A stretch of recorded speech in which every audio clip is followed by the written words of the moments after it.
tela. Daí vou pôr para gravar. Dá só um segundinho. Tá. Opa.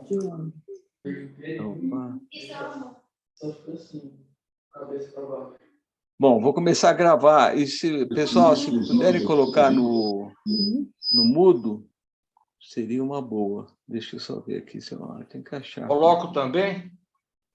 Você não. Recording in progress. Bom, hoje teremos a apresentação do Roberto Mattiello sobre KV62. Roberto, explica o que é KV62, você está com a palavra. Muito obrigado. Tudo ao seu tempo, tá certo? Vou chegar lá, espero chegar lá, até tem 1 hora, pelo menos, para falar sobre isso. O interessante é que esse ano o que me motivou a fazer essa apresentação foi o acontecimento, nós estamos no ano de 2020. Roberto, eu te apaguei sem querer. Você pode... Você está no mudo. Vê se melhorou um pouco. Melhorou. Não, tá bom. Não, queria ver, porque tem também, pelo método Braille, a gente tem que fazer as apresentações em várias modalidades, tá certo? Enquanto a gente não arruma alguém, então vai no sonoro mesmo. Não, o que eu estava dizendo é o seguinte, esse ano de 2022 é um ano que existe uma série de comemorações que coincidem com o ano de 2022. Por exemplo, evidentemente, todo mundo sabe que há 200 anos se proclamou a independência do Brasil. Há 100 anos, nós já até comemoramos no começo desse ano, ocorreu, há 100 anos atrás, a Semana da Arte Moderna. Também, há 100 anos, foi a primeira transmissão de rádio aqui no Brasil, tá certo? Então, foi em 1922 a primeira transmissão. Também, 100 anos atrás, houve a ascensão do fascismo na Itália. Eu vou abrir um parênteses. Muita gente picha o fascismo, não que eu enalteça, mas é que muitos picham sem conhecer. Um dia ainda pretendo fazer um trabalho sobre a ascensão do fascismo na Itália. Por que ele ocorreu? Pouca gente sabe. Todo mundo picha, não que eu enalteça, mas é bom a gente pichar sabendo do que está se falando. Também, esse ano é uma maravilha, porque a gente comemora os 100 anos do nascimento do José Saramago. É um escritor fantástico, fantástico. Todos os livros dele são maravilhosos. Eu invejo quem ainda não leu todos os livros dele, porque tem grandes coisas pela frente. A leitura de um livro de Saramago é uma aventura, é uma delícia. E também nós temos 100 anos que, em 1922, foi descoberta a tumba de Tutancâmon, e é exatamente sobre isso que nós vamos falar hoje. Aí esse título está escrito aí, A Imagem Viva de Amon. É porque Tutankhamon quer dizer exatamente a imagem viva de Amon. Os faraós eram a imagem dos deuses na terra. E Tutankhamon quer dizer exatamente isso, imagem viva de Amon. E o que é KV62, para tirar a curiosidade do Wagner? Existe lá no Egito, o chamado Vale dos Reis. Era onde eram enterrados os faraós e as grandes eminências, principalmente da 18ª, 19ª, 20ª e 21ª dinastia. Existia um vale lá que era chamado Vale dos Reis. Esse vale ele era feito de pedra calcária. Grande parte desse vale era pedra calcária.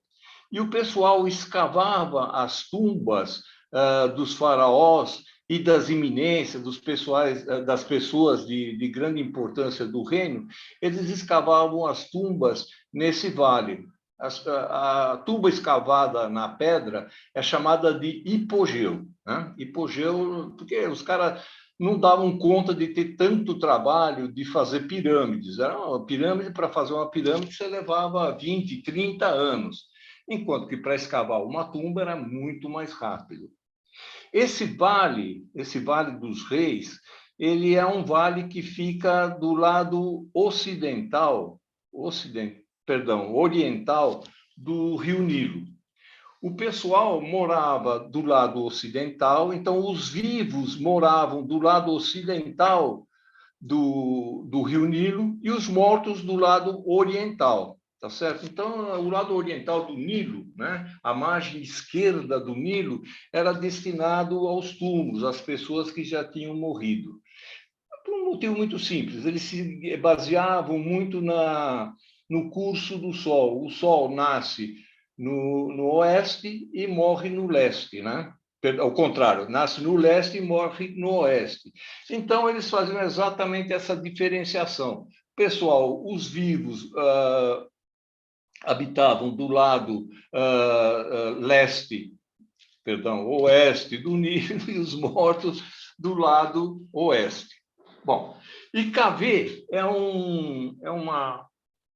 são as iniciais de King Valley, é o Vale dos Reis, né? Então, nesse Vale dos Reis existe uma série de tumbas e elas foram numeradas. Então, vocês veem aí nessa imagem KV 35, 50, 49, 12, e tem a KV 62, que é o número do túmulo do Tutancâmon, né? Ele foi descoberto, como eu já falei para vocês, em 1922, exatamente há 100 anos atrás. Foi exatamente a descoberta dele foi em 28 de novembro de 1922. Então, até nós com o Wagner combinamos fazer essa apresentação agora, exatamente para comemorar os exatos 100 anos da descoberta da tumba do Tutancâmon pelo arqueólogo inglês de nome Howard Carter. Vamos para o próximo, Wagner. Bom, esse daí é a imagem do espaldar, onde o pessoal encosta, do trono do Tutancâmon. O Tutancâmon, ele viveu de 1341 a 1322 a.C., ou seja, ele viveu durante 19 anos, ele morreu bem jovem. E ele reinou por 9 anos, né? De 1331 a 1322 a.C. E nesse trono, é um trono todo dourado, folheado a ouro e pedras preciosas, a gente vê o Tutancâmon e a Ankhesenamon. Quem era essa Ankhesenamon? Era a mulher dele. Mas, por coincidência, ela também era meia-irmã dele, porque o Tutancâmon era filho do Amenófis IV, o Akhenaton, o faraó herege, conhecido como faraó herege, e de uma concubina. Por quê? Ele era casado com a Nefertiti, mas a Nefertiti deu a ele 6 filhas, ela não conseguia dar um filho. E o Akhenaton, ele precisava ter um filho para deixar para a continuidade do reinado, né? Então, ele casou com uma concubina e teve um filho. Esse filho era o Tutancâmon, que acabou casando com uma meio-irmã dele. Ela era filha, essa Ankhesenamon é a filha do pai do Tutancâmon com a Nefertiti. Então, era uma meia-irmã. Vamos para frente, Wagner. Bom, então aí a gente consegue ter uma posição mais ou menos geográfica. Na figura número 1, a gente pode ver onde é o Vale dos Reis. A gente vê que são pedras calcárias que foram sendo corroídas pelo passar de rios. Eram rios que eram afluentes, era um rio que era afluente ao rio Nilo. Isso por volta de 20.000 a.C. A África, o norte da África, ele não era deserto como é hoje, né? Como era a época. Tinha matas, tinha rios, etc, etc e tal. E, com o tempo, esse rio foi esculpindo o vale, né? E depois que o rio secou, ficou esse vale, chamado especificamente o Vale dos Reis. Na figura número 2, a gente vê o Vale dos Reis, e a gente vê exatamente onde fica situada, no meio de tantas tumbas, de tantos faraós e tantas eminências, a gente vê a KV 62. Ela fica bem centralizada no Vale dos Reis. E a gente vê na figura número 3 o Rio Nilo, essa parte escura é a parte da aluvião, ou seja, onde o rio Nilo transborda e deixa as margens férteis, né? E uma setinha está mostrado mais ou menos onde fica a tal da KV-62, dentro do Vale dos Reis, né? Vamos para frente, Wagner.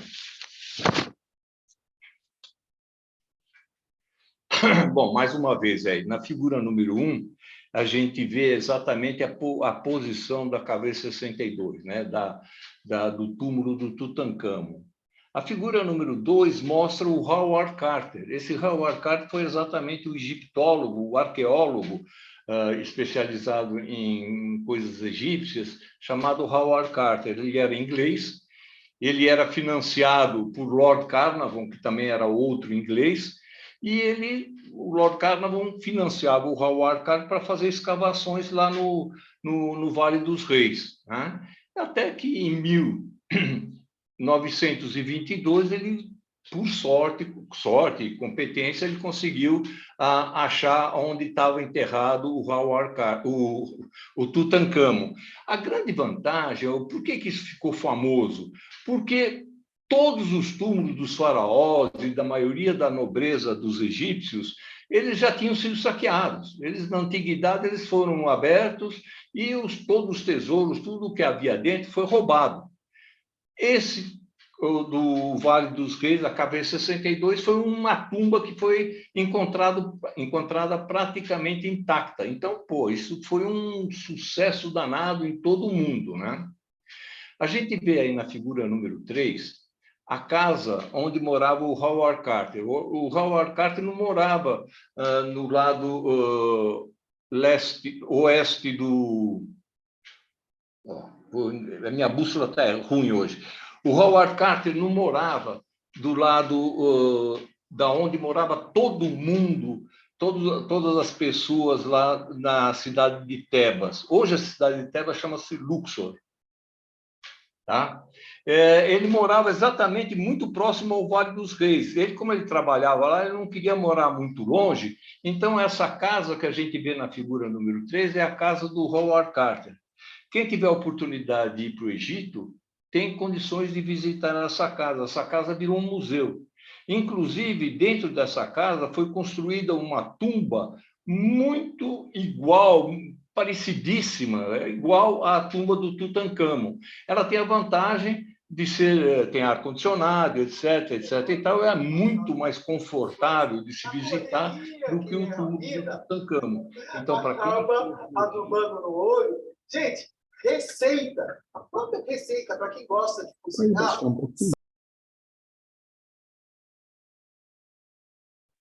Roberto, você está mutado de novo, sem querer. Pronto. Deu?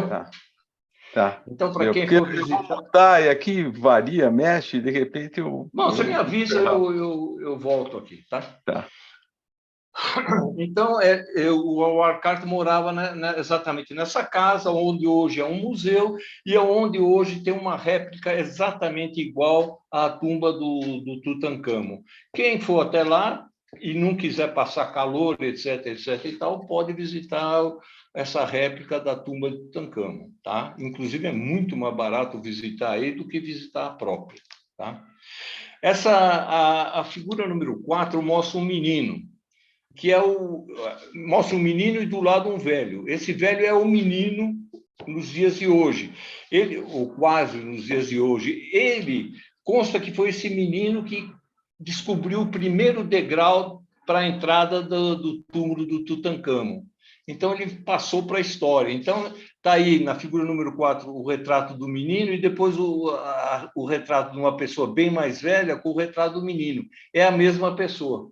Tá certo? Então, reza a lenda que foi ele, na verdade, que descobriu, foi o primeiro a achar os indícios do túmulo do Tutancâmon.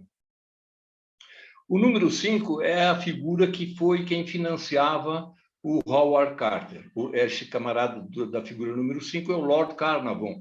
É um camarada que tinha muitas posses, era um inglês de muitas posses, como ele explorava nas nas Antilhas, ele tinha muitos terrenos e ele plantava, a turma plantava para ele cana-de-açúcar. Então, ele era um grande produtor de açúcar, ele é um camarada extremamente rico. E, mais uma vez, na figura número 6, a gente mostra onde exatamente está localizado o túmulo do Tutancâmon. Tá? Vai para frente, vai. Olha, a figura número 1 mostra uma porta fechada. E no número 2 mostra os selos. Foi uma maior emoção que o pessoal teve quando eles tiraram as primeiras pedras que cobriam a entrada do túmulo e descobriram uma porta fechada. Não só fechada, como selada, com selos, com o nome do Tutancâmon. Só para abrir um parênteses, todo faraó tem 5 nomes, né? E esse daí aparece, esse selo aparece com 2 dos nomes do Tutancâmon. A hora que eles deram de cara com essa porta fechada, com os selos ainda intactos, pô, foi um auê mundial. Foi um auê mundial. O Howard Carter, ele telegrafou para o Lord Carnarvon, que estava na Inglaterra, e ele esperou que o Carnarvon saísse da Inglaterra e fosse até o lugar lá no Egito, lá na cidade de Tebas, porque, evidentemente, ele queria que o patrocinador também estivesse na hora da abertura do túmulo do Tutancâmon. As figuras 3, 4 e 5 mostram exatamente o começo das escavações para desentulhar a entrada do túmulo, da tumba do Tutancâmon. Tá certo? Então, são fotos que foram tiradas na época, tá? Então, essa você vê que uma é meio colorizada e as outras ainda são de branco e preto, porque são o tipo das originais que foram tiradas há 100 anos atrás. Vai para frente, Wagner. Olha aí. Então, aí a gente vê na figura número 1 exatamente onde ficava a KV-62. A gente vê na 2 a entrada, a primeira entrada sendo escavada. A gente vê na 3 os degraus que levavam à tumba, porque a tumba, como eu disse, ela era escavada na rocha. Então, você precisava descer uma série de escadas, uma escadaria para chegar aonde estava o túmulo. E depois que eles percorriam essas escadarias, eles encontraram mais uma porta fechada, é um muro fechado.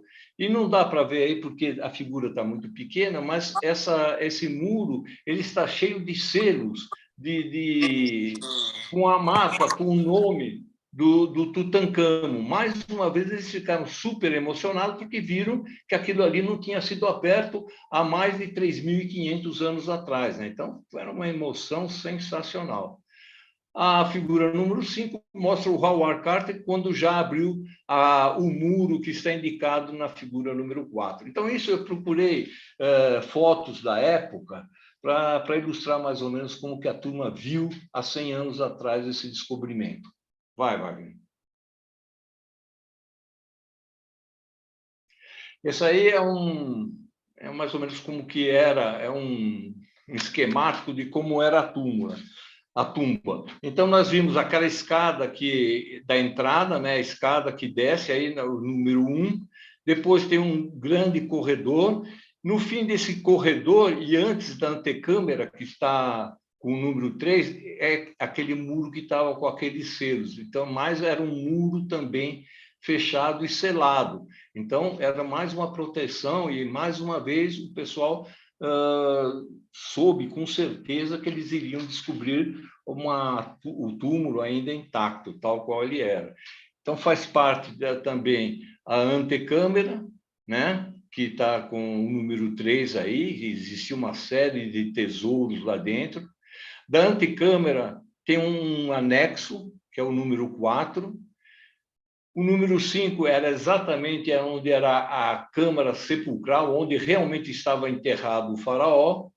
E a número 6 é uma câmara onde estava guardado mais um tesouro do Tutancâmon. Então, era uma tumba muito pequena. Comparado com túmulos de outros faraós, esse era extremamente pequeno. E foram encontrados mais de 5.000, se não me engano, 5.500 objetos lá dentro, um tesouro imenso. Mas pelo tamanho do túmulo, a gente vê que era relativamente insignificante o Tutancâmon, por exemplo, comparado com Amenófis IV, com Ramsés II, com Ramsés III, enfim, com uma outra série de faraós que foram muito mais conhecidos. Tutancâmon era quase que um ilustre desconhecido. Ele ficou famoso exatamente porque encontraram essa tumba dele fechada, né, e lacrada. Vamos para frente, Wagner. Então, olha, isso aí é uma planta que mostra a KV62. Como eu disse para vocês, era uma das menores tumbas do Vale dos Reis. Se a gente for ver, ela tinha mais ou menos 10 metros por 15. Tinha menos de 150 metros quadrados. Quer dizer, é uma tumbinha, era um negócio realmente pequeno, tá certo? Então, aí a gente vê na planta, né, essa escada que desce, tinha uma porta fechada, tinha o corredor, outra porta fechada, a antecâmara, e para acessar o anexo da antecâmara também era um muro fechado. O pessoal teve que abrir o muro. Da antecâmara para a câmara mortuária, onde estava enterrado o faraó, também existia uma parede, que nós vamos ver daqui a pouco. E da câmara mortuária para a câmara do tesouro, não. Aí já havia uma passagem aberta, diretamente aberta. Vamos para frente, Wagner. Bom, então, essas aí, outra vez, são algumas imagens do que o pessoal viu logo quando abriram, quando começaram a derrubar o muro da porta que introduzia a câmara, né? Então, quando o Howard Carter ele desmontou a primeira parte da parede, ele olhou lá para dentro com uma lanterna. E o pessoal perguntou: o que você está vendo? O que você está vendo? E a frase dele ficou famosa aí durante todo esse tempo. Ele virou para os caras e falou: estou vendo coisas maravilhosas. Né? Realmente o cara se deslumbrou com aqueles tesouros todos que ele via lá dentro. Então, na figura número 1, a gente tem uma ideia mais ou menos do que ele encontrou lá. A figura número 2 é a foto de um fotógrafo, o Harry Burton.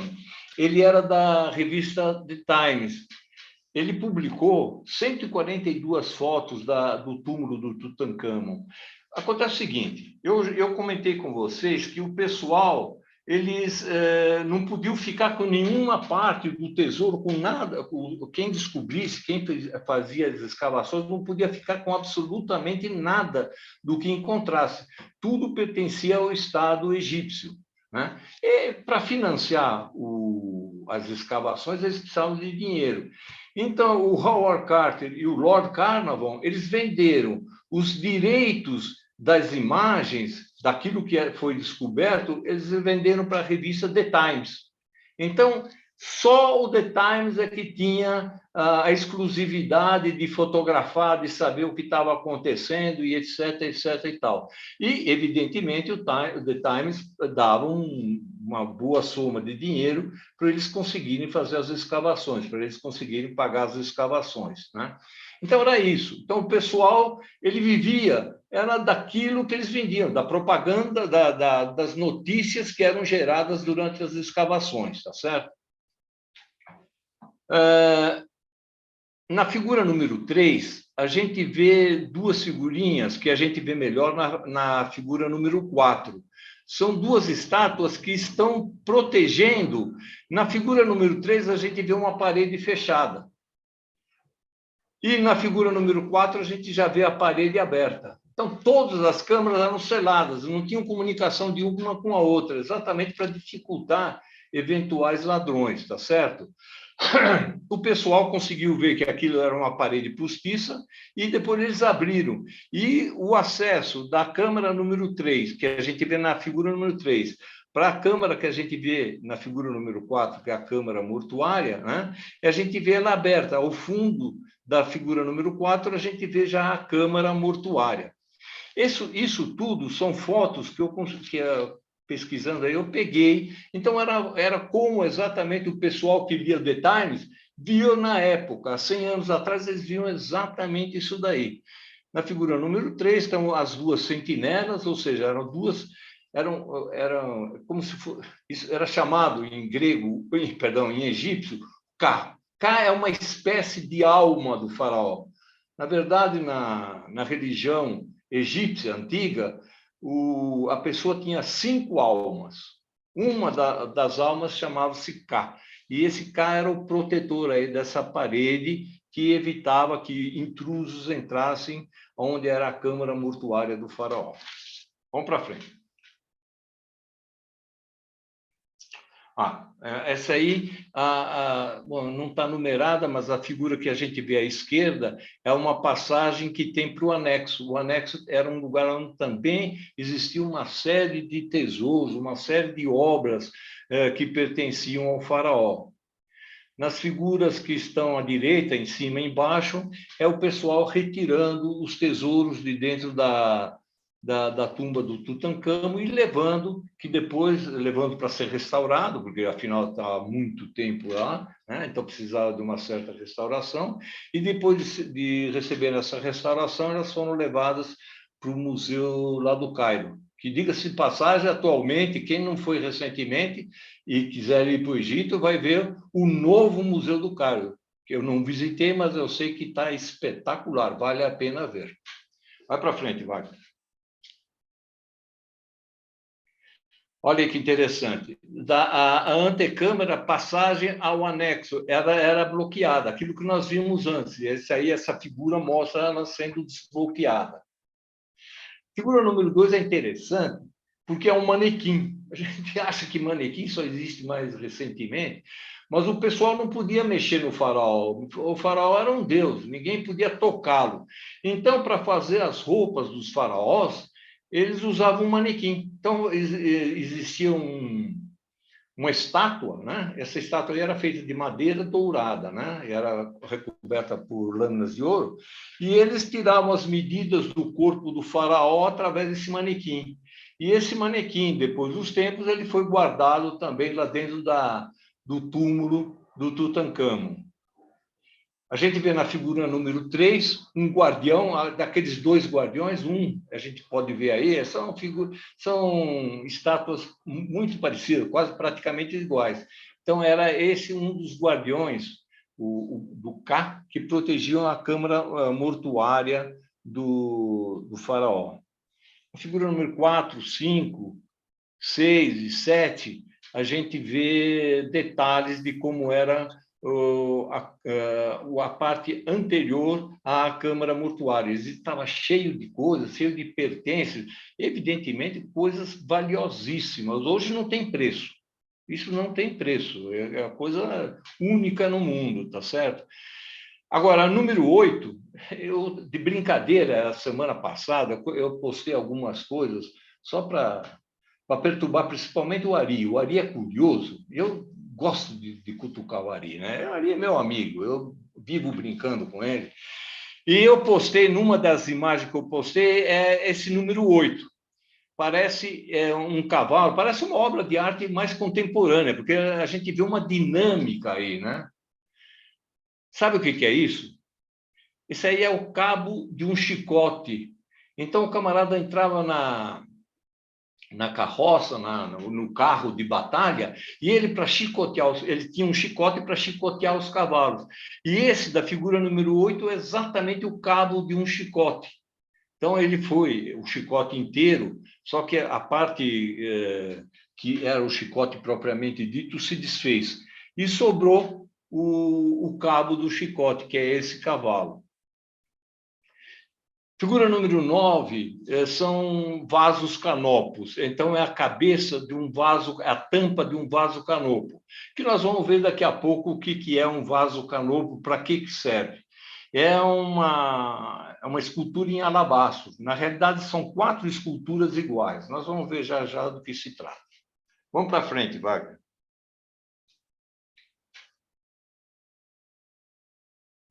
Então, outra vez, a porta selada com aqueles 2 guardiões, né, os Ks dele. A figura, na 3 e 4, mostra os guardiães. A figura número 2 mostra exatamente aquela porta que do lado, o número 1, ela está fechada, o muro está fechado. Depois que o muro foi derrubado, o pessoal percebeu que aquele muro dava acesso exatamente à câmara mortuária. A câmara mortuária era a única câmara que tinha pinturas. O resto da tumba era uma tumba muito pobre. Além de pequena, era muito pobre assim, em termos de decoração, em termos de coisas que a enfeitassem, né? Apenas a câmara mortuária tinha 4 paredes pintadas, que nós vamos ver daqui a pouco. E lá na câmara mortuária existia como se fosse uma caixa dentro de outra caixa, eram 4 caixas, uma dentro da outra, e dentro da última existia o sarcófago do faraó. Na figura número 5, a gente vê esquematicamente como que era. Então, da parte número 2 é a entrada para onde é a câmara mortuária, que a gente vê na figura número 5, e na figuras 1, 3 e 4, a gente vê a entrada fechada com os respectivos guardiães. Vai para frente, Wagner, por favor.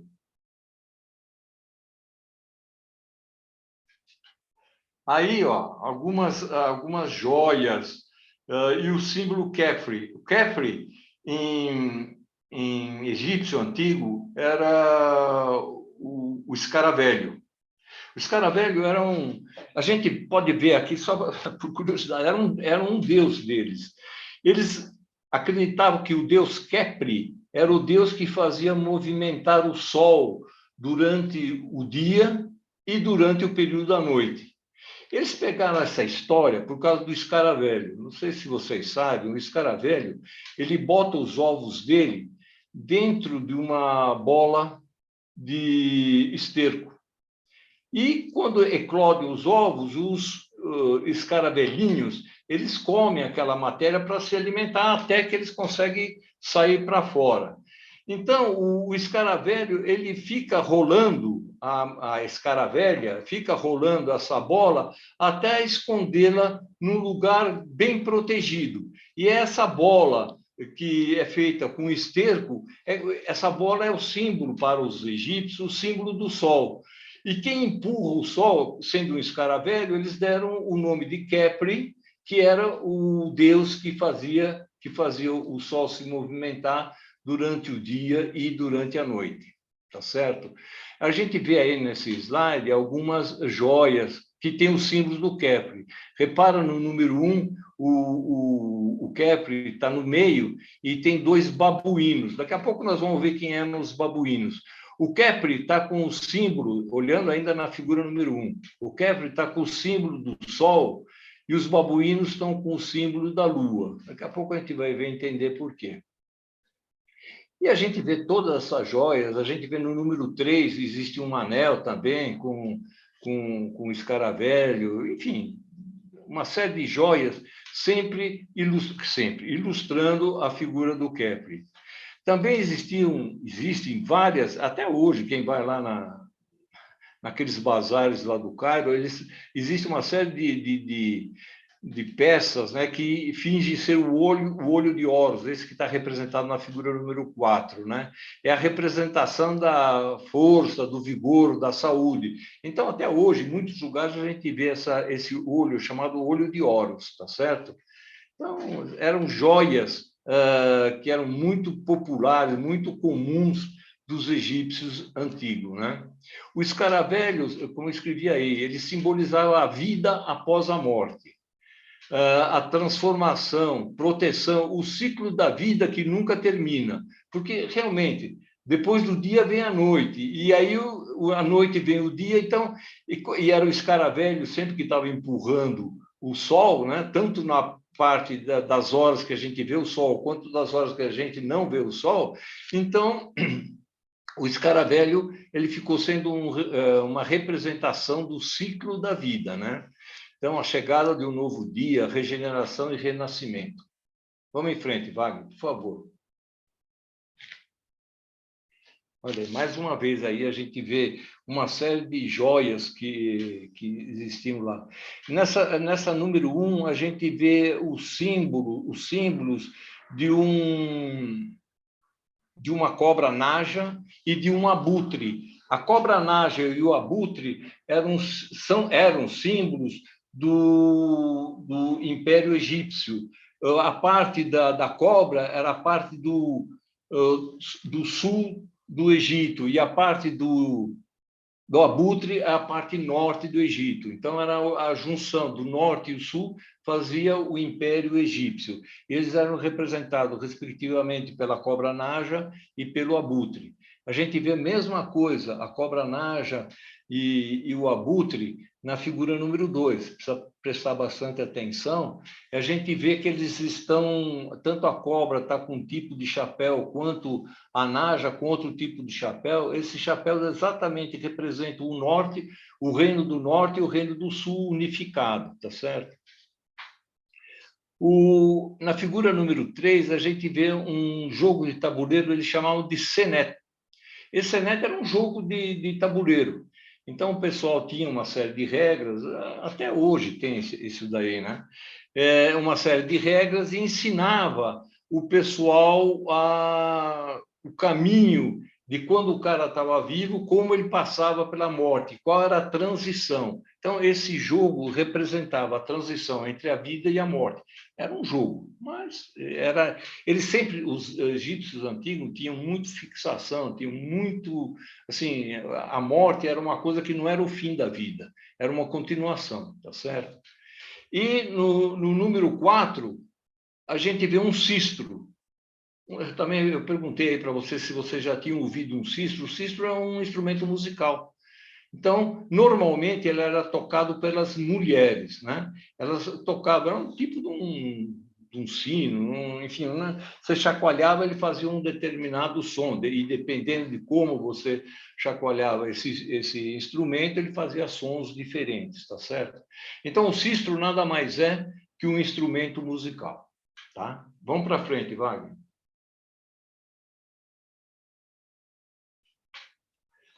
Isso aí, olha, é uma caixa pintada com cenas de Tutancâmon combatendo os núbios e os asiáticos. Os núbios e os asiáticos eram os grandes inimigos dos egípcios na era de Tutancâmon, tá certo? Então, eles sempre eram representados e sempre estava o faraó lutando com os núbios e com os asiáticos e sempre o faraó vencendo os núbios e os asiáticos. A figura que não é do baú é a figura que todos nós conhecemos, que era a máscara dourada do Tutancâmon, né? Vamos para frente.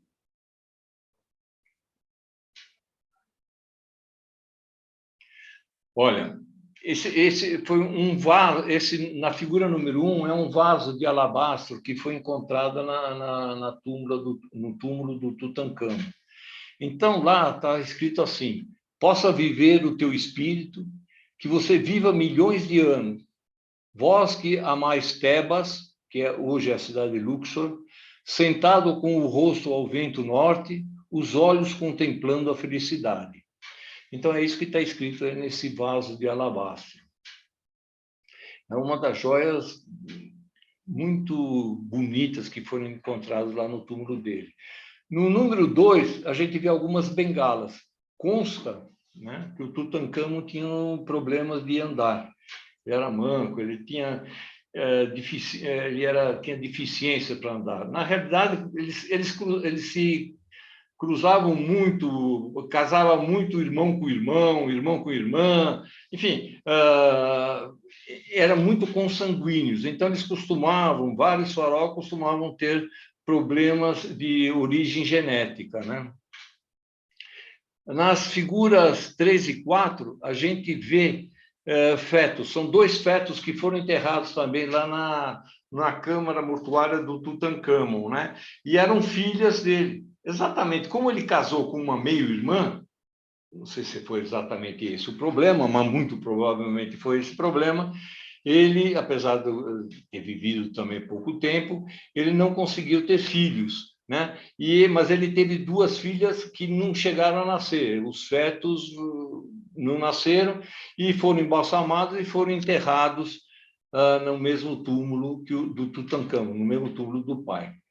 Vamos para frente, vai.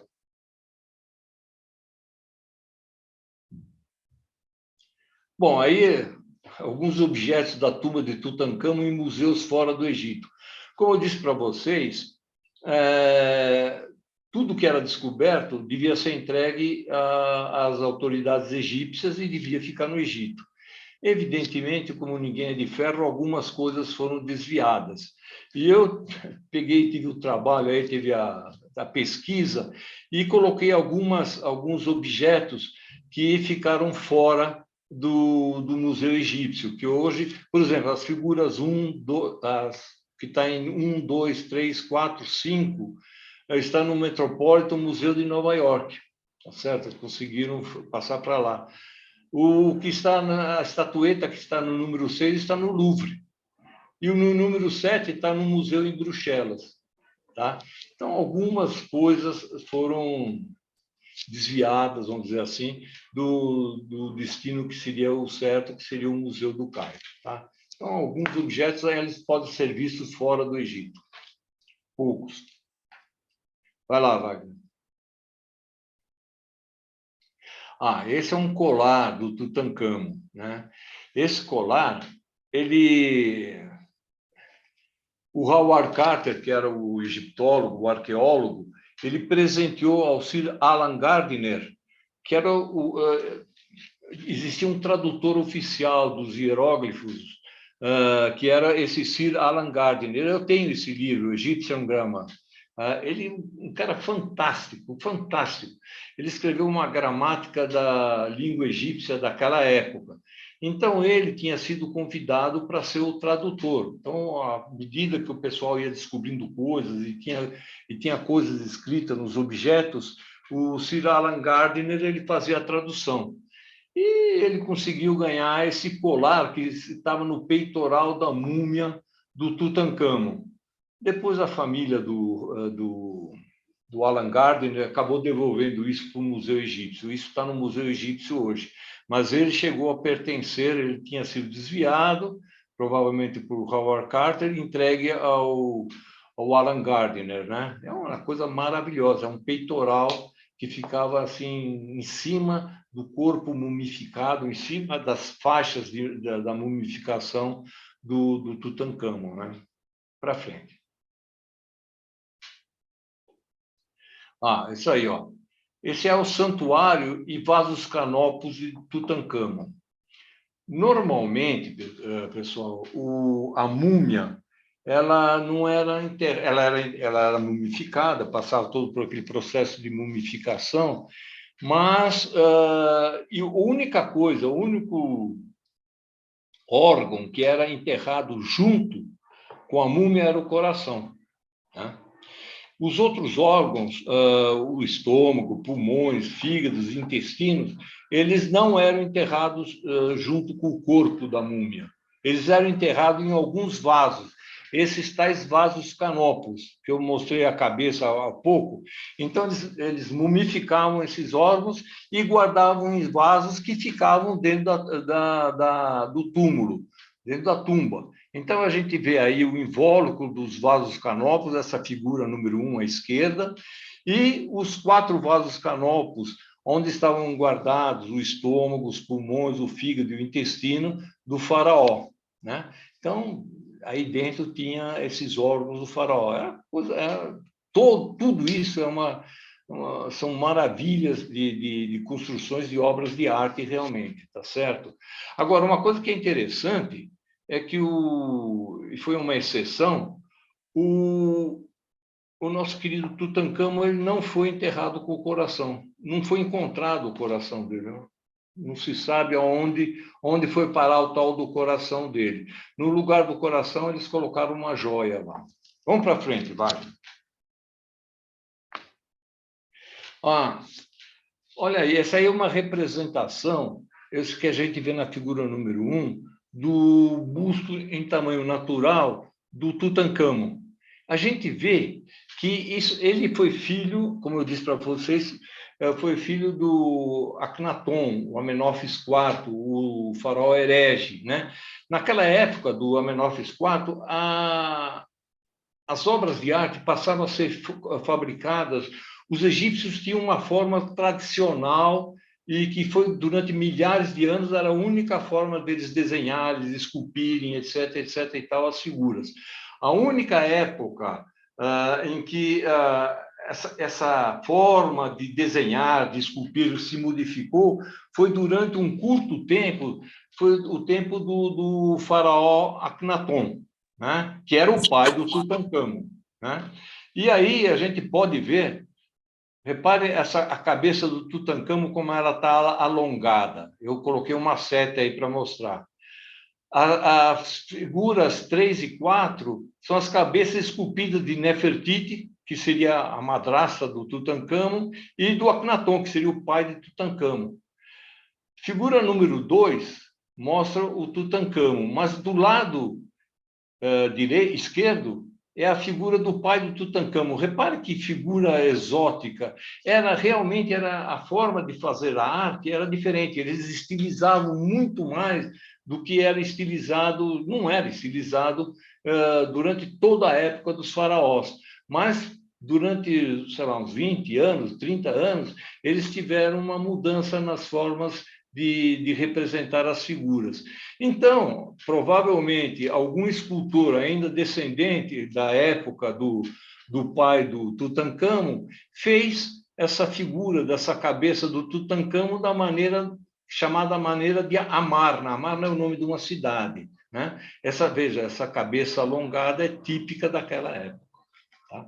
Isso só para mostrar que houve, além da parte religiosa, houve também na parte artística uma certa modificação na época do Akhenaton, que foi mais ou menos a época do Tutancâmon, uma vez que o Akhenaton era o pai do Tutancâmon.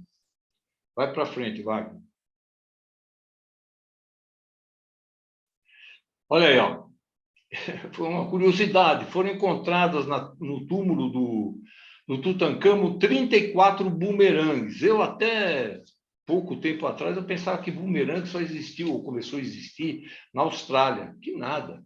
Já desde aquela época o pessoal usava bumerangue. O Tutancâmon tinha mania, tinha hábito, gostava de caçar avestruz, né? E aparentemente ele caçava bastante avestruz com bumerangue, tá certo? Bom, as figuras 3 e 4 que aparecem aí são a tal figura do manequim, que era usado para fazer o molde das roupas do Tutancâmon. A figura número 5 mostra um avestruz e um leque de penas que foi encontrado no túmulo dele. Ele gostava muito de caçar, como eu disse para vocês, de caçar avestruz. E foi encontrado esse leque de penas, de plumas de avestruz dentro do túmulo. A figura 6 mostra um leito, uma cama, do jeito que era naquela época, né? Vamos em frente, Wagner. Um negócio que é interessante, essas aí são trombetas. Essas trombetas são trombetas de prata que foram encontradas dentro do túmulo do Tutancâmon. Então, o pessoal usava essas trombetas, principalmente na época de guerra. Então, o pessoal, para chamar o exército, para comandar os exércitos, eles usavam os sons dessas cornetas, né? E engraçado que essas cornetas, no ano de 1939, o pessoal fez um concerto que, usando essas trombetas e outros instrumentos mais modernos, de dentro do túmulo do Tutancâmon, eles transmitiram diretamente para a Inglaterra, fizeram um concerto. E aí também ele se firmou ainda mais a chamada maldição do faraó, porque esse concerto foi feito em 1939 e logo em seguida que aconteceu esse concerto foi deflagrada a Segunda Guerra Mundial. Então, alguns disseram que era efeito colateral da tal da maldição do faraó. Evidentemente, não tem nada a ver uma coisa com outra, mas valeu e ficou para a história, né? Em frente, Wagner. Olha que interessante, alguns objetos, são objetos fantásticos. Na figura número 1, a gente vê duas facas, uma de ouro e outra de aço inoxidável. Pô, o pessoal não conhecia nem o ferro. E encontraram nas faixas da múmia do Tutancâmon, de um lado uma faca de ouro e de outro lado uma faca de de ferro com cromo, níquel, molibdênio, que era aço inoxidável. E se descobriu que esse material era proveniente de um meteorito que caiu nas proximidades, e o pessoal descobriu esse meteorito e viu que era um tipo de material, etc, etc e tal, e fizeram uma faca. E era um negócio tão precioso que foi enterrado junto com o próprio corpo do faraó. Na figura número 2, a gente vê um par de sandálias que foram encontradas, eram sandálias do Tutancâmon. E a gente vê, eu procurei colocar aí umas setinhas, a gente vê a figura de dois personagens. Um personagem, o mais escuro, representa os núbios, e a outro, o mais claro, os orientais, mais ou menos da região da Palestina, etc, etc e tal, que eram os grandes, como eu disse para vocês, os grandes inimigos dos egípcios naquela época. E eles faziam questão de representar os inimigos sendo pisados, e eles colocavam a figura dos inimigos exatamente nas sandálias do faraó. Então, mostrava que eles estavam realmente por baixo, eles eram pisoteados pelo poder do que era representado pelo faraó do Egito. Vai em frente, Wagner.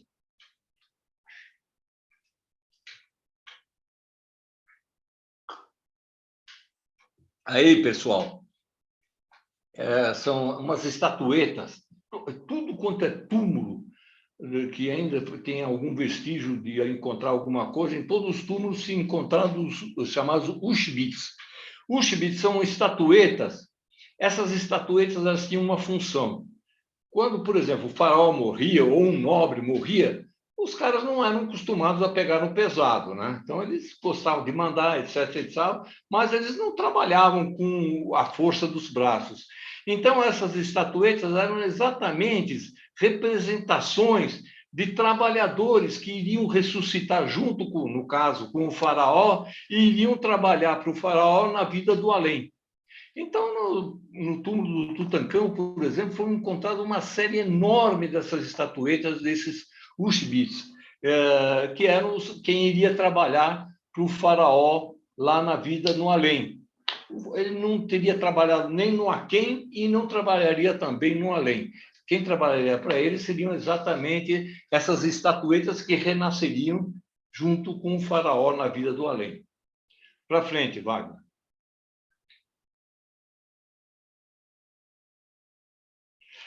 Olha aí, são bengalas. As figuras, elas estão da parte de baixo, não é, parece o cabo, né? Mas não é. Essas figuras, elas ficam na parte de baixo, onde a bengala toca o solo. E exatamente, se vocês repararem, representam os inimigos do Egito. Eles ficavam, mais uma vez, ficavam junto ao chão. Eles eram realmente os caras que ficavam mais por baixo de tudo. Então, na própria bengala, os inimigos eram representados rastejando. Essas eram algumas das bengalas encontradas no túmulo do Tutancâmon. Como eu disse para vocês, ele tinha realmente problemas de andar, ele devia ser manco, ele tinha problemas. Então, ele usava, foram encontradas muitas bengalas dentro do túmulo dele. Tá? Esses são alguns dos exemplos. Tá? Vai em frente.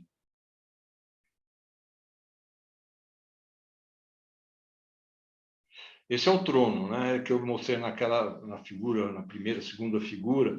É uma coisa maravilhosa, né? É o trono mostrando Tutancâmon com Anck-Senamon, que era a esposa dele, era meio-irmã dele.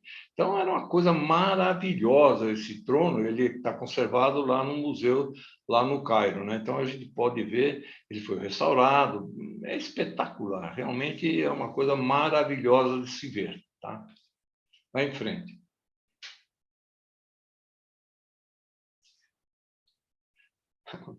Aí alguns objetos da tumba do Tuti. Aí, na figura número 1, é aquele jogo do Senet, que eu falei para vocês. Então, ele era muito popular, esse jogo. Então, existiam vários jogos que foram encontrados dentro da túmulo, né, do túmulo dele. Se jogava como se passasse da vida que nós estamos, para a vida depois da morte. Agora, algumas coisas que são interessantes são que a gente vê na figura número 2 e 3, são as sandálias. algumas sandálias. Dá uma olhada nas sandálias. A sandália do número 2 e número 3 são sandálias de ouro, e eles colocavam um tipo de dedal, um em cada dedo do pé. Era um negócio interessante, o jeito que eles usavam as sandálias. A figura número 5 é uma caixa cheia de tesouros, e está sendo protegida pelo cão chamado Anubis. Anubis era um cão protetor do reino dos mortos, né? Assim como tem o Cérbero, que é o cachorro de 3 cabeças que fica na entrada do inferno aí para a religião, sei lá, nossa, cristã, não sei se cristã só. Enfim, lá eles também tinham um cachorro que protegia, que ficava na frente do reino dos mortos. Esse cachorro chamava-se Anubis. Agora, uma coisa interessante é que vocês veem aí na figura número 6, parece um frango, né? Na realidade, são uns recipientes onde eles colocavam comida. Essa comida, ele era, no caso aí, era um frango, peru, sei lá, algo do tipo, um galináceo qualquer, né? E eles mumificavam e guardavam dentro desses potes, e serviria de comida para o faraó no além. Então, ele precisava fazer a viagem do reino dos vivos para o reino dos mortos, ele precisava de alimento. Então, esse alimento estava dentro desses potes, e eles encontraram aves mumificadas aí dentro. Então, é uma coisa interessante também, né? Vai em frente, Wagner. Bom, aí cadeiras, bancos e tronos, realmente é só para mostrar para vocês o estilo que eles tinham, né? Cadeira era uma coisa muito rara lá no Egito Antigo. Só pessoas muito ricas tinham cadeiras. Trono só o faraó, evidentemente. Mas cadeiras eram raríssimos. Quando muito, o pessoal tinha banco. Mas essas cadeiras eram considerados objetos de alto luxo, tá certo? Então aí a gente representa algumas cadeiras, bancos e o trono e um dos tronos propriamente dito do Tutankhamon. Vai em frente, vai. Bom, aí está o túmulo do Tutankhamon, como eu falei para vocês, ele tinha 5 caixas, uma caixa encaixada na outra, e lá dentro tinha o ataúde, onde eram 3 ataúdes na realidade, onde dentro deles todos estava o corpo mumificado do Tutankhamon. No 5 a gente vê aí os vasos canopos, e no 3 a gente vê a urna que guardava os vasos canopos. Era tudo uma riqueza enorme, tudo folheado a ouro, né? Vai lá, vai. Bom, aí todo mundo já conhece, né? Os ataúdes e a máscara funerária do Tutankhamon. Então, a hora que o Howard Carter encontrou um ataúde, ele abriu, aí ele percebeu que dentro de um ataúde tinha outro ataúde. Aí ele abriu o outro ataúde e encontrou mais um ataúde. Só depois que ele abriu o terceiro que ele encontrou a múmia do Tutankhamon. E mesmo assim, a múmia do Tutankhamon tinha essa máscara mortuária que está mostrada na figura número 3, tá? Número 4 também. Mas realmente era de uma riqueza muito grande. Agora, interessante, só abrindo um parênteses, eu estou procurando ser mais rápido para não ser muito extenso, mas no Egito, o ouro era mais barato do que a prata. Acontece que o ouro eles obtinham principalmente nas minas que existiam no Sinai, que é aquela península que fica ali do lado do Egito. Então, lá tinha muito ouro. E a prata vinha lá da Península Ibérica, lá de onde é a Espanha hoje, né? Então, era muito mais difícil as coisas que virem da Espanha do que virem ali do lado da Península do Sinai. Por isso, a prata era considerada, você vê que há poucas coisas de prata. A prata era considerada um metal mais valioso do que o ouro, tá? Isso só como um detalhe. Vai para frente, vai. Bom, aí é até numa das coisas. Bom, primeiro, a figura número 1 é a ataúde, a número 2 é o Howard Carter. Ele está observando, e tem um ajudante dele com uma lanterna. Ele está observando uma protuberância aqui na múmia do Tutancâmon. Na realidade, cara, o Tutancâmon ele foi embalsamado com o pênis erecto. Desculpe aí quem fica envergonhado, mas quem vê a figura número 6 é o pênis do Tutancâmon. Porque ele foi embalsamado assim para simbolizar a fertilidade. O deus Osíris, que é o deus dos mortos, é também o deus da fertilidade. E repare na figura número 7, ele é representado com um pênis ereto. Então, o pênis ereto é um símbolo, para eles, lá na época, é um símbolo da fertilidade. E como o faraó era um deus, ele foi embalsamado dessa maneira. Na figura número 3, a gente vê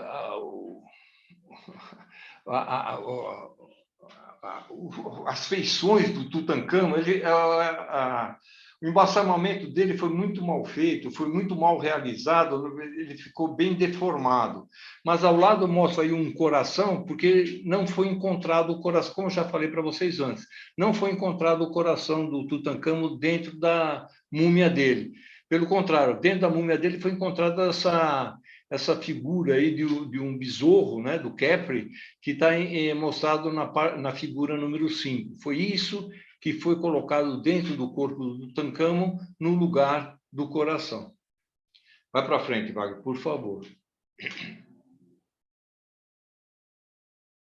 Bom, essa é a manjadíssima, né?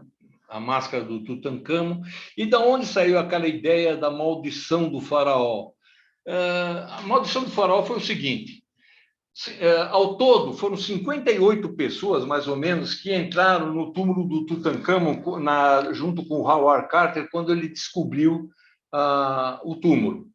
Dessas 58 pessoas, ao longo de 15 anos, 8 pessoas faleceram, né? Então, aí eles acharam que o falecimento dessas pessoas era uma maldição do faraó. Mesmo porque eu coloquei aí, na seta número 2, está indicado uma parte, que é uma parte dessa máscara do Tutancâmon. E aí tem uma citação do Livro dos Mortos. E essa citação que está mostrada aí diz assim: a morte afligirá aquele que vier perturbar o sono do faraó. Então, como começou a morrer pessoas, né? Algumas pessoas, ou é a maldição do faraó. Na realidade, foi a imprensa, como a imprensa não tinha acesso às notícias do descobrimento, porque elas tinham sido vendidas, as notícias e as imagens tinham sido vendidas para a revista Times, o pessoal que tinha que falar alguma coisa, inventaram essa ideia da maldição do faraó. Então, eles pegaram uma série de coincidências e falavam que tudo era devido à maldição do faraó, que a morte afligirá aquele que vier a perturbar o sono do faraó. Isso é uma frase que está no Livro dos Mortos, e estava colocada aí na máscara dourada do Tutancâmon, né? É isso aí, mas era bobagem. Na verdade, a primeira pessoa que morreu... só um minutinho, vai. A primeira pessoa que morreu e que começou a criar essa lenda da maldição do faraó foi o cara que financiou a pesquisa, o Lord Carnarvon. Ele estava lá no Egito e ele estava um dia no hotel dele, a tumba ainda não tinha acabado de ser aberta, hein? Ele estava fazendo a barba e com um aparelho de barbear da época lá, ele se cortou. E esse corte infeccionou e depois de uns 2, 3 semanas, ele acabou falecendo em função de uma infecção dessa ferida. E aí começou a ideia, não, quem entrou lá tem a maldição do faraó, etc, etc e tal. Então, tudo começou exatamente com a morte do Lord Carnarvon. Mas, evidentemente, isso é uma lenda, né? E que persistiu durante muito tempo.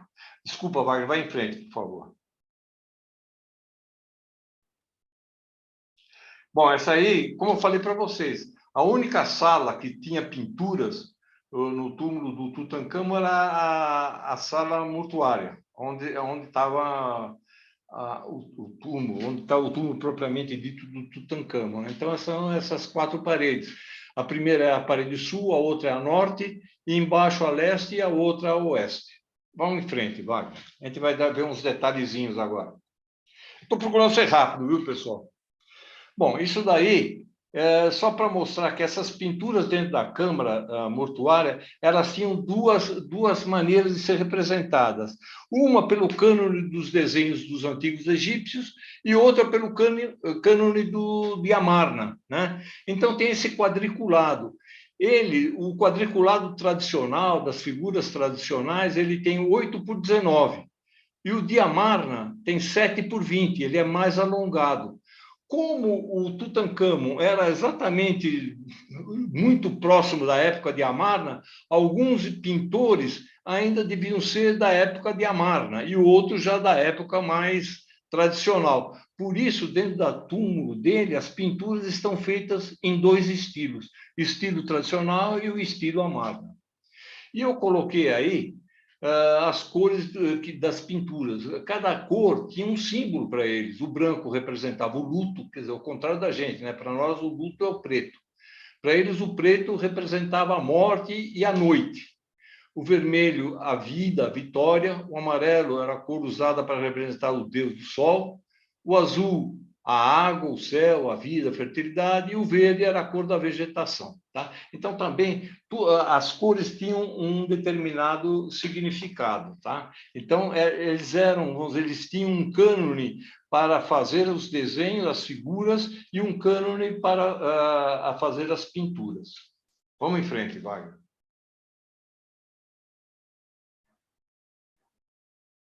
Olha aí, ó, o estilo Amarna.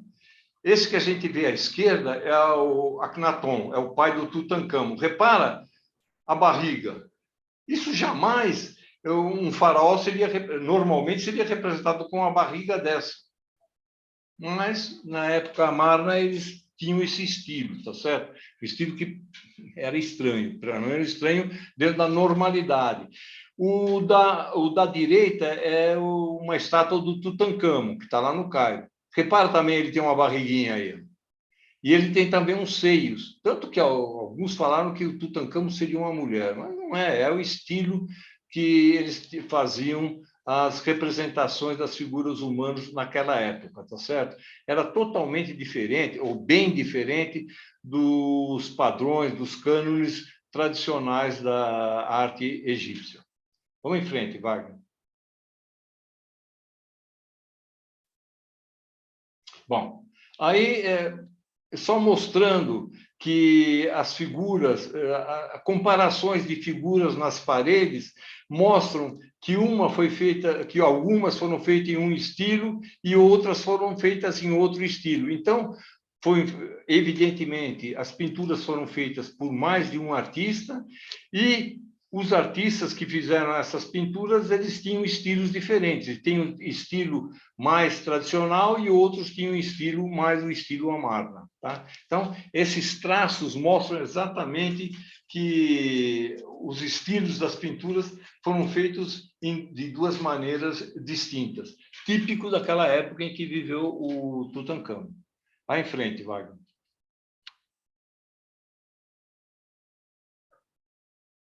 Olha, a parede norte.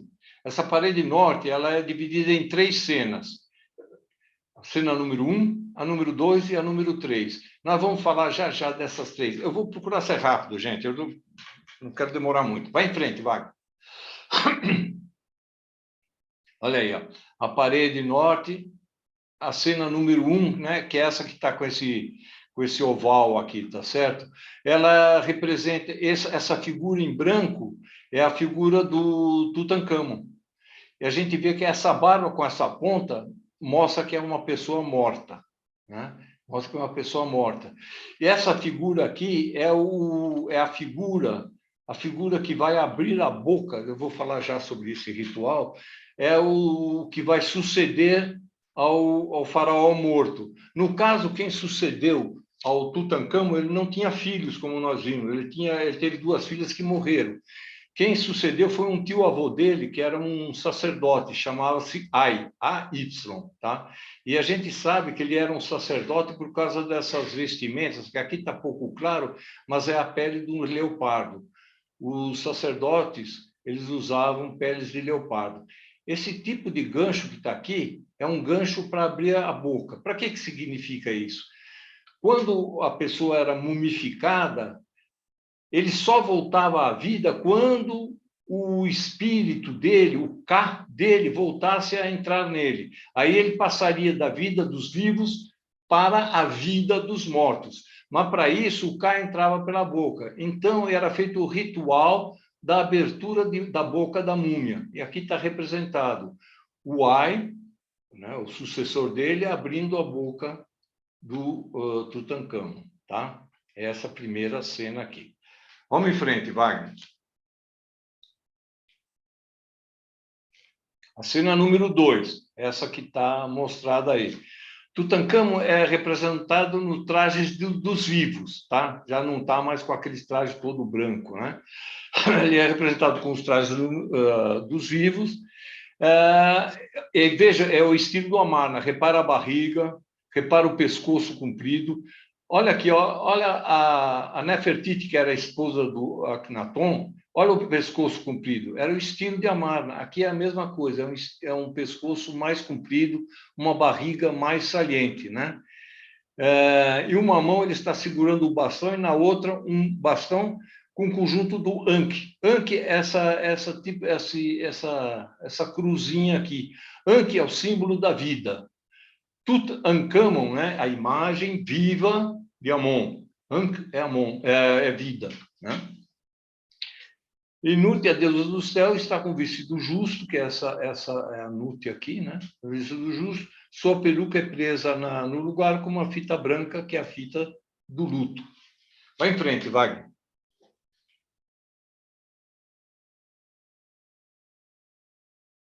Finalmente, a terceira cena dessa parede é representada do lado esquerdo do mural, né? Tutankhamon, ele está abraçando Osíris, né? Osíris é representado verde, que também o verde é um símbolo do deus Osíris. Tutankhamon apresenta o deus Osíris, deus dos mortos. Essa cena mostra o faraó talvez sendo aceito na vida após a morte. Então, ele está sendo aceito pela morte.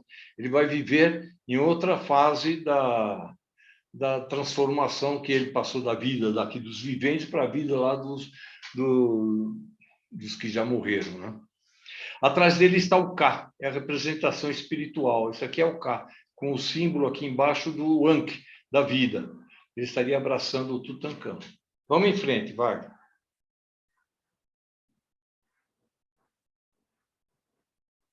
Essa aqui é a parede leste.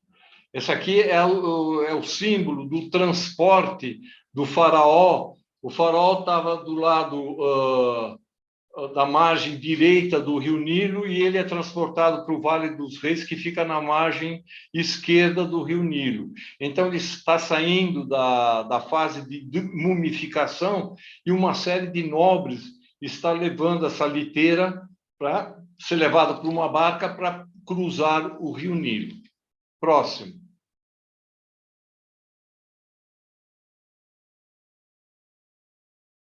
Olha aí. São 12 dignatários, né? Eram os donos dos nomos. Nomos são regiões que eram divididos, o rio Nilo, e os nomarcas eram as pessoas que mandavam nessas regiões. Eles eram responsáveis pelas plantações e colheitas de tudo que era plantado ao longo do rio Nilo, né? Então os nomarcas, eles eram pessoas muito ilustres e eles eram encarregados de levar o faraó morto, a múmia do faraó, para cruzar o rio Nilo, né?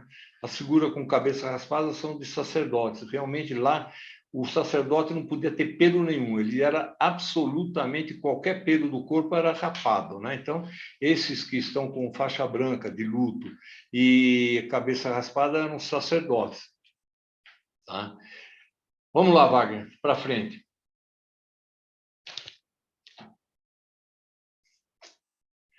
Parede oeste.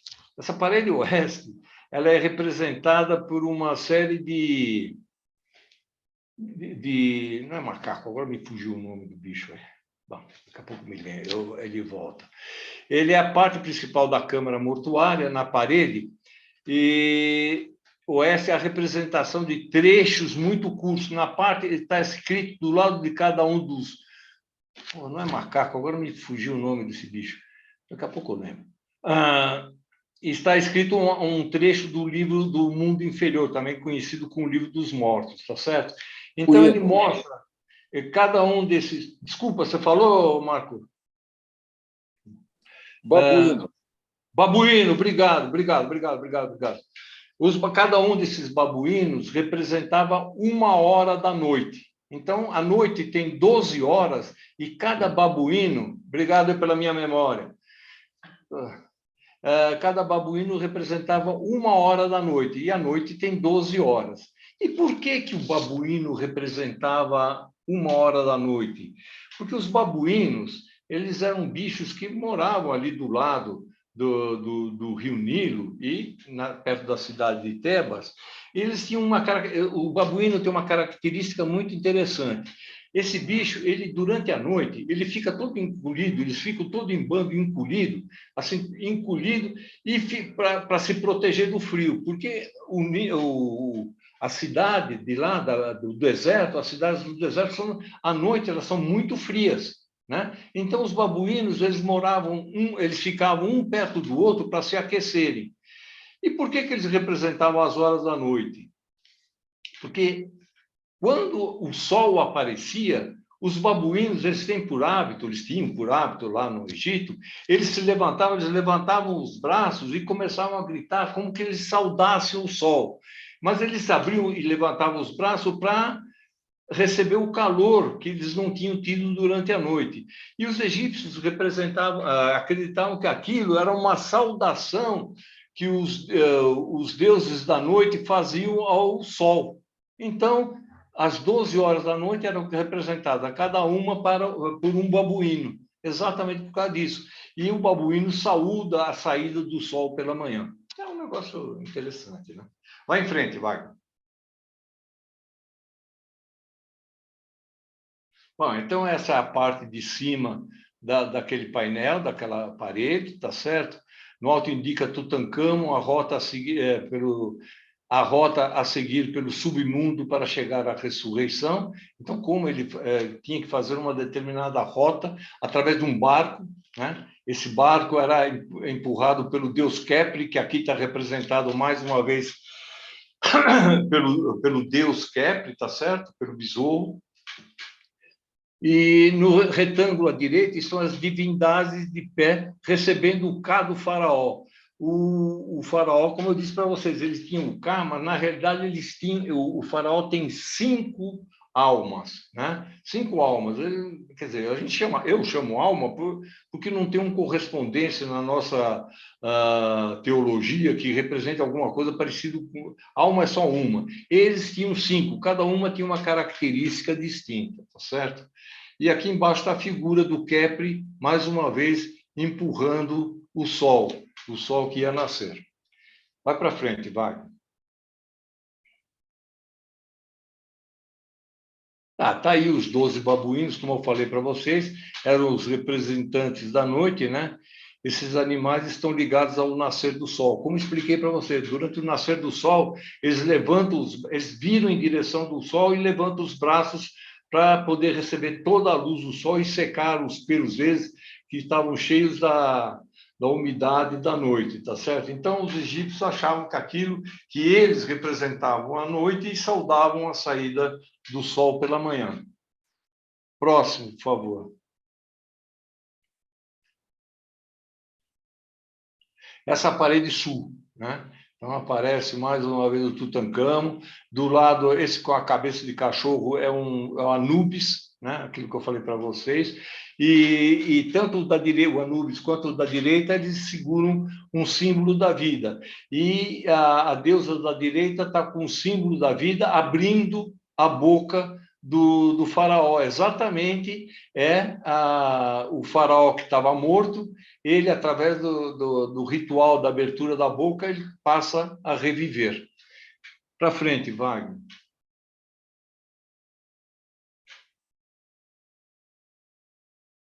Então é isso aí. A primeira figura direita é a deusa Hathor, né? Segura um sinal An, que é isso que eu acabei de falar para vocês. É o sinal da vida, tá certo? Então ela, a deusa, abrindo a boca do faraó para que o faraó viva na vida do além. Essa é a parede. Essa parede, na figura número 2, está meio estragada, porque quando eles foram abrir a parede, eles acabaram, a parede, para dar acesso à câmara mortuária, eles acabaram estragando um pouco a pintura. Próxima, Wagner. Agora, só como curiosidade, o pessoal acredita que essa tumba realmente é muito pequena. E o pessoal andou fazendo umas investigações e eles descobriram que existem, atrás das pinturas, uns sinais que, como que houvesse atrás dessa parede, houvesse algumas câmaras, né? São características de possíveis entradas que foram bloqueadas. Então, o pessoal desconfia que o túmulo do Tutancâmon não é tão pequeno quanto a gente percebe que ele seja. Aparentemente, ele tem outras passagens, mas que foram bloqueadas. Não se sabe se foram bloqueadas porque serviram a outros enterros ou estavam sendo escavados e o faraó morreu jovem, então não deu tempo para escavar tudo e fecharam, mas por alguma razão eles percebem que, além daquilo que é visível, atrás das pinturas existem pelo menos 2 passagens que dão acesso a coisas que se desconhecem até então. Até agora se desconhece. E o pessoal acredita que agora que faz 100 anos da descoberta, eles iriam revelar o que tem atrás disso. Mas até agora não se revelou nada. Próxima, Wagner. Olha aí. Então, que segredos ainda guarda a KV-62? Então, a gente vê aqui a figura, na figura número 1, a gente vê a figura do que é conhecido e, eventualmente, existe a câmara A e a câmara B, que não se sabe o que acontece. Alguns dizem que a Nefertiti teria sido enterrada aí. É mera especulação, não se sabe. Na figura número 2, a gente vê a câmara mortuária e, em azul, quais seriam as passagens que dariam acesso a esses cômodos que não se sabe quais são, esses cômodos que estão em amarelo na figura número 3. Então, realmente, aparentemente, esse túmulo do Tutancâmon não é só aquilo que se descobriu até agora. Eventualmente, há ainda coisas a serem descobertas, além daquilo que já se conhece até então. Vai lá, Wagner. Acabou. Legal. Desculpa eu ter demorado muito, pessoal. Obrigado pela atenção, pela paciência. Muito bom, Roberto. Super interessante. Legal. Muito bom, Roberto. Legal. Obrigado. Gostei bastante. Parabéns, Roberto. Obrigado. Material Desculpa. muito rico, a exposição foi muito boa. Jarbas, essas palavras... Parabéns, Roberto. Muito interessante. Muita informação Obrigado, legal. Maria Eugênia. Nossa, muita informação. A reportagem Muito detalhada. E coisas Times, lindas. Coisas lindas. muito rico. Não, realmente rica a coisas apresentação. lindas. É um negócio muito legal. muito bacana. Obrigada, Roberto. E para quem gosta... O tema é muito interessante, né, Roberto? Como é que é, Jarbas? O tema é muito interessante. Eu acho. Pelo menos para mim, eu gosto disso. Eu não sei se eu falei para vocês, eu sou engenheiro, né? Sou engenheiro mecânico, trabalhei minha vida toda como engenheiro mecânico, mas quando me aposentei, eu fui para Barcelona e fiz um curso de egiptologia, porque eu adoro egiptologia, cara. Eu amo egiptologia, eu gosto muito. Então... O que você não gosta, Roberto? Do que eu não gosto? Não gosto de Corinthians. Tudo, pô. Você conhece, pintura... Não. Mas, por exemplo, se eu for falar, eu não vou falar do Corinthians, só posso falar mal, então eu evito. Brincadeira. Mesmo os inimigos, a gente tem um certo prazer. Isso aí. Mas é legal. Egiptologia é um negócio bacana. Excelente. Não. Tá bom, então. Desculpa, eu procurei ser rápido, é que o tema é muito grande, se a gente for falar detalhes, a gente fica foi um muito tempão bom. aí. Né? Então, a gente vai meio atropelando. Mas valeu. Valeu, É muito muito rica bom. a apresentação. Valeu, Parabéns. então. Muito bom. Obrigado. Parabéns. Até a próxima. Legal. Abraço, viu, Roberto? Pessoal, Obrigada. semana que vem vamos ter a apresentação da Tchau, Tuta obrigada, sobre Roberto. arte grega. Tá ok? Esse é um Então é tema isso. bom. Roberto, muito bom, obrigado. Fantástico. Valeu, Wagner. Obrigado. Obrigado a você pela Abraço. paciência. Então, até a Wagner, um segunda abraço. que vem, Parabéns, pessoal. Conversa com Roberto. você. Muito Obrigado, bom, obrigado. hein? Olha, você levou Parabéns. para cima o nome da Mauá aí, hein? É isso aí. É isso aí. Valeu. O Ari está com eco. Ok. Tchau, pessoal. Tá bom. Tchau. Abraço. Tchau, tchau. Tchau. Tchau, tchau.